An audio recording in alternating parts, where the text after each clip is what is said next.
Greetings, friends, and welcome to another exciting prop build. This time, we are building an old school phone. Why? Because I thought it would be cool, and I've always wanted one.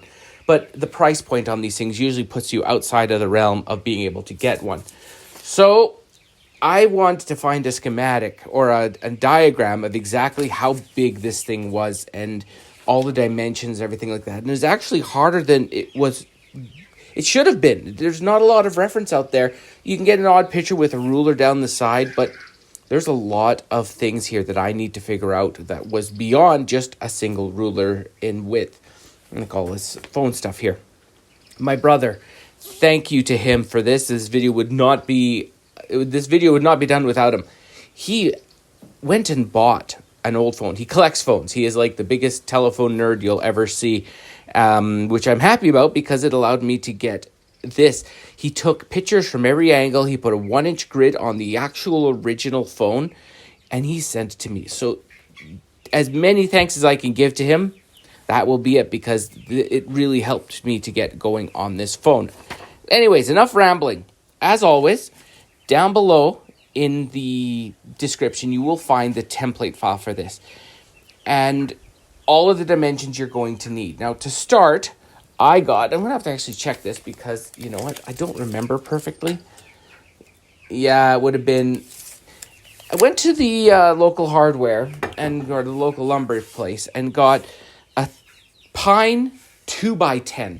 1x6 by, I think it was 6 feet. It was not too bad. You need to get it for the width because this thing's got some goofy widths on it that we need to kind of compensate for. So in the file, you will find all of the measurements for these pieces. I'm just going to go over which ones you're going to need to do a route on the side to make it look all fancy like the route here. Now, first of all, this is the top plate for the phone. This does need to be routed. Let me move this out of the way. Look at that advertisement for Princess Auto. This is the front plate. You're going to need to get this all sanded down beautifully. 4 sides, you'll be routing it, and you'll want to actually sand the back because this is the opening door. The next piece we're going to look at are the sides. This is just 3.5 inch by the actual dimensions, which I don't have on hand, but they'll all be in the file. I'm not going to go and say this one has to be X, X, X. If you don't follow my template, you got bigger issues because I've noticed sometimes I'll mention a size and I'll be like, oh God, that's not the size. Follow my templates. That's what I'm saying. You're going to need 2 of those for the sides. These ones, you're going to need 2 of these little guys, and these are the end caps, not routed, but sanded. This here is a little bit more interesting. You're going to need to cut this at the angle that I've got listed on the template. I believe it's about a 10-degree angle, but I don't have the exact number on hand, so I'm just going to have to say, check the file because it'll be on there. You're going to knock this to get the angle because this ends up sitting on the cabinet like that. It's this piece right here on the actual, it's this piece right here on the actual phone. This is going to be the plate. You'll want to route 3 sides. 1, 2, 3, bring it up. And of course, you'll see on the template that these all get notched. I'm not going to show you me cutting up all this wood and sanding it because it's like watching paint dry. Everybody has their own process for getting wood together. I'm telling you what sizes it needs to be. That's the important part. You'll need 2 of these little guys. If you hear clucking in the background, I've got, just off camera over there in my garage, I've got 22 chicks, about 5 weeks old, in a brooder over there. And I know I've got far too many roosters, and they're getting rowdy. I need to get them out to the coop, and that's a project for right after I finish recording this little piece. These are the legs for underneath the ramp. You'll need 2 of these. Sand on 3 sides, and then just take a sandpaper and make this edge a little bit smoother because it'll just make it look that much nicer. And the final piece is this. This is the back base plate. You'll be routing 4 angles on this and smoothing on the top. And I've got a small problem which I'm going to be dealing with. You can probably see it on the camera there, that this has ended up with a warp in it because of just the wood. I don't know why it decided to warp, but it did. So now I have to work with it. So when you see these on mine, you'll see that I sanded a very slight camber into the bottom of this. What that does is it makes it so when I assemble the top of this, it eats up some of that camber. It's not perfect, it's not amazing, but as one of my commenters recently said, it's what was it? It was not a mistake. It's character and it's a feature. That's it. That's a feature. Anyways, I'm going to get these all stained up now. I'm going to be doing it in. I'll put a picture right down here. It is Minwax. You know what? Give me a second here. I'm going to be unprofessional. As I walk across my garage to grab it. Panic the chickens. I'm going to be using a Minwax Golden Oak. And in my old videos, I've been using Puritan Pine. For whatever reason, I can't get it in Canada anymore. So if you've ever watched my old videos or you're watching this one and you see me reference Puritan Pine, you can interchange it with Golden Oak. It's just a tiny bit lighter, but not a lot. That'll get you going. Anyways, I'm going to get these all stained. We have a little bit of work to do on this, on these pieces. So don't stain these right away because we have to cut some holes in these to get them all prepared for the actual telephone parts. All this stuff gets just screwed on. So anyways, onwards, upwards. Let's get this thing built. Now, you see that we got it all together. If you are feeling daring, you can do like a finger joint or a dovetail up here. I'm not feeling that daring, so it's not happening. You need 1.5 inch hole following the template where these are placed. Now over here, this one was a bit harder, this little rectangular hole, because this one has to be, it's just small. So I used a 1/4 inch bit to drill it out, then I used a chisel to clean it up after, just to get that hole that's perfect there. And then I stained it all after I did the holes. The other thing that I did is I'm using these little hinges right here, and whatever hinge you get, you want to make sure that the depth of them sits down so the door, when it closes, doesn't sit up a whole bunch, and that's what these are for.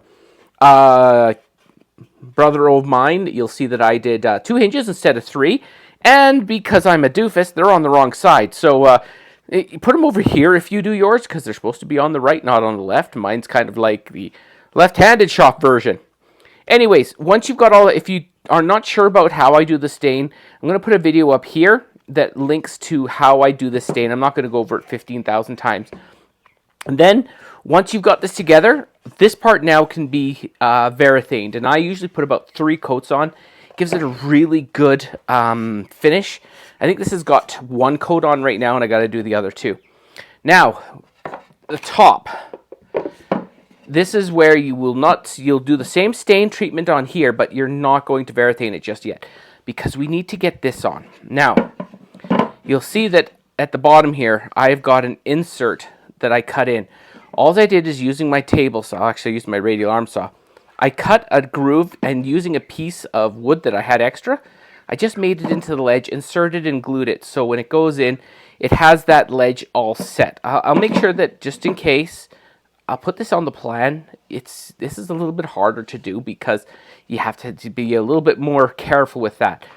And then on the back, I glued on the 2 braces for the chair, for the actual table. And they look pretty good, and I just used a very small, you can use the finishing nail, I just used a brad nail, not a big deal. And then, once again, following the template, you're going to attach this. I'm going to give you the measurement from the bottom to the bottom of this, and maybe I'll do it to the top. That way you'll be able to, no, I'll do it to the bottom, that way if you put a pencil mark, you won't see it. You'll have that in place, you'll glue this on, and let the glue dry, and then once it's done, you varathane, because I'm not sure how good wood glue binds to varathane. It should, but I don't want to take the risk, so I'm doing it before it gets varathane. Anyways, next thing we have to do is, before we attach this, there's a couple holes to get drilled for the 3D printed hardware, which I will be talking about right now. Now, once you've got the base all complete, you get to do this part here, and I struggled with this one, so I apologize now for what you're seeing here, because these are all 3D printed components. And for the life of me, I couldn't figure out how to do a lot of this stuff out of other materials that would be resilient enough to take the hits of being used. And some of this stuff, like this stupid little handle, took me a while to design, almost 4 hours trying to figure out how to make this handle work while being printed. That's 100% 3D printed, and it works as a hinged handle. It's pretty cool. The other thing is I built all this stuff with tight tolerances and openings, so if you ever wanted to wire this thing up, you can. It was a ton of work. You can see everything's got tight tolerances, so the rings and the cups all fit into each other. It's been an absurd amount of work, and what's really neat is my younger brother, who is very much into phones, gave me all of the information with the pictures, as I mentioned, on how to do this. But what I did not realize is that everything on this is more organically shaped. Like even that base, look how smooth and organic that is. And he informed me that because these were not designed on a computer, they were actually designed as a hand carving and used to make the mold. That's why all the forms are nice and flowing smoothing. Or flowing smoothing? Smoothly flowing. And you can see that each piece is, you know, almost like a small work of art in itself. It took me forever to design it all. Regardless, I'm going to go start getting these painted. I'll figure out what I'm going to do with this plan by the end of the video here. If I'm going to sell the components that you can order to build this phone. Shipping is my absolute bane because I would love to offer more stuff like this where I said, yeah, just go pick up the kit and you have all the pieces that you need to make the phone. But at the same time, sometimes shipping is one of those things you kind of go, oh my gosh. Regardless, I'll have it figured out when you see this video and I will quit ranting about it. Anyways, I'm going to get this stuff painted. And you'll see, also, I'm not painting a lot of the black. I'm leaving it, not that one, this is the black one. You can see the finish on it, looks pretty good. I'm not going to mess with that. You could go and fill it to get it exactly where you want it.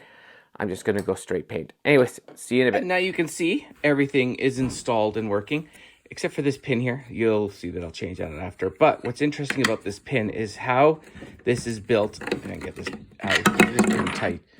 In the bottom, there's a carpet runner for the bottom of the couch. And what it does is when this goes in, it gives it just enough friction so it doesn't fall all over the place. Now up here, you'll see that these are 1.5 inch dowels by 1/2 inch. And I dug them in about 1/2 inch deep. And it's the perfect size to obviously go into there and match up and hold those on perfectly. This one's a bit easier. I might have to glue those in the end. I'm not sure if I'm going to or not. The side is, right now, it's friction fit. It's built, you'll see, on the inside to actually hinge. So if you're going to make this reactive, you'll put a spring from there to somewhere here. And what it'll do is, and you want to make sure this is nice and loose. It's a bit tight in there right now, but I wanted it tight. So if you're going to make it where you're having a reaction with the handset going in, so when you put it on, it actually goes up and down, just make sure you test fit that and sand it down before you put it into place. The final part here, you can see just the wind knob. It sticks out a bit. Why? Because I made this handle too short. I've already modified it on my original file. And this is all captive, so it's a one-piece kind of print. Now, you can be finished here and you can do what you want with it. My next step is I'm going to be taking some wireless chargers and sticking them in here because I'm going to make this my phone charging station. So I'm going to get into that now. If you came for the build of the phone and not me making it into some ridiculous phone charging station, thanks for hanging out. Anyways, I'm going to continue on. All right. The phone is all finished and it's all together. Just a quick note, just use a standard bolt here that I cut off to hold this part in to make it look good. And I used an old USB cable to finish this off. Now we're going to swing around here and look inside. Actually, you can see the torch in the background. What I did here is I turned it into a wireless phone charging station. Now, this is up to you what you're going to do and how you're going to make this work. But this is kind of like above and beyond. It's just an idea. And all I did is I took a 3.5 inch piece of wood, cut it all up. This here hides all of the cables in the back. And down at the bottom here, you can see just where it comes out. This is actually going to be replaced with a brown one, so it looks a bit better. But and then just a single magnet that I used to hold it all together. Turned out really cool, and this is such a neat looking prop, to say the least. And it looks very realistic. So a big thanks to my brother for giving me these pictures. And I'm sorry this sucker has taken a while. This is a ton of work. It floored me on how much work this phone actually was. But it turned out really well in the end. I've got other plans coming up here in the near future, but it's not going to be making another direct replica because it was hard. All of this modeling in Vectorworks was just crazy. Regardless, thanks for hanging out with me, everybody. Thanks to my patrons and everybody, my subscribers, my viewers. You guys are all awesome. Doing some change-ups on the channel a little bit. In the next little while, you actually might be seeing more of me because I just hit 3,000 subs, and I think that that's actually really exciting. Regardless, I am not sure how I'm going to go about this. This became much more of a monster than I ever thought it would. So I got to figure out how I'm going to deliver this plan, because let's be honest, not everybody has a 3D printer, not everybody has woodworking. This one combined both of them, so it kind of put it out of range of a lot of builders, so I apologize for that. But it's done anyways, and I will do something on the next one that is a little bit easier. Regardless, thanks for hanging out, everybody, and have a good one.